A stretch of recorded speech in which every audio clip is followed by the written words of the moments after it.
En 1995 sortait un album de Céline Dion écrit et réalisé par Jean-Jacques Goldman.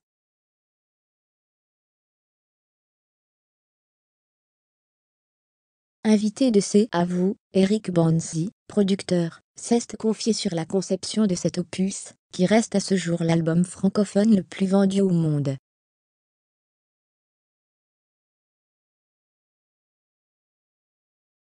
Retour sur un succès planétaire. En 1995, alors qu'elle est connue dans le monde entier depuis quelques années, Céline Dion assoit sa notoriété internationale avec l'album 2, un opus entièrement écrit et réalisé par Jean-Jacques Goldman.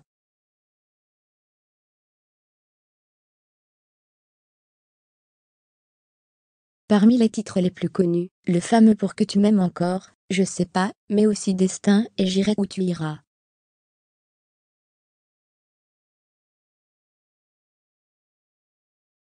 Invité sur le plateau de C'est à vous, Eric Banzi, qui a produit cet album certifié disque de diamant en France, est revenu, mardi 15 février, sur les dessous d'un véritable succès, que personne n'aurait jamais imaginé.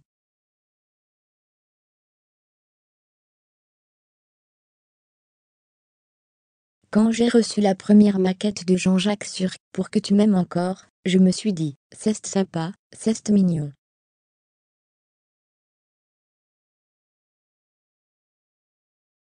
Mais j'étais à milieu de penser que ça allait avoir ce succès-là, a-t-il confié.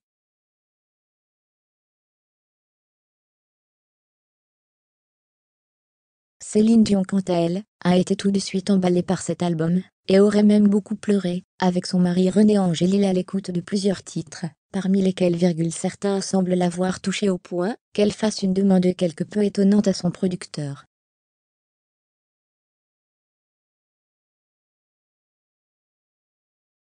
Une fois, on a fait une chanson qu'elle trouvait jolie, et elle a dit « Est-ce que je peux la refaire ?» C'est ainsi souvenu d'Eric Banzi, qui lui avait alors rétorqué que ce n'était pas la peine, qui avait alors ce qu'il leur fallait.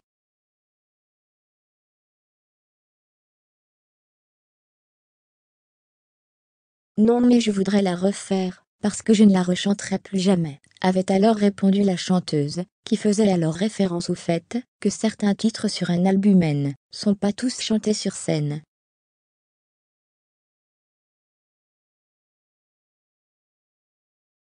Elle voulait avoir le plaisir de la refaire, a précisé le producteur. Que devient Céline Dion?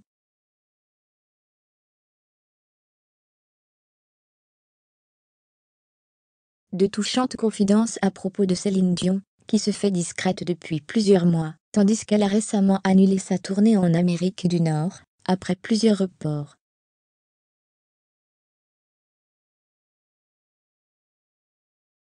Un cliché dévoilé en janvier dernier, où la star québécoise est apparue au naturel, a d'ailleurs inquiété certains, qui se posent des questions sur son état de santé, alors qu'on la disait au plus mal, incapable de marcher, prise notamment de spasmes musculaires violents, qui l'obligeaient à vivre recluse dans sa demeure de La Vega.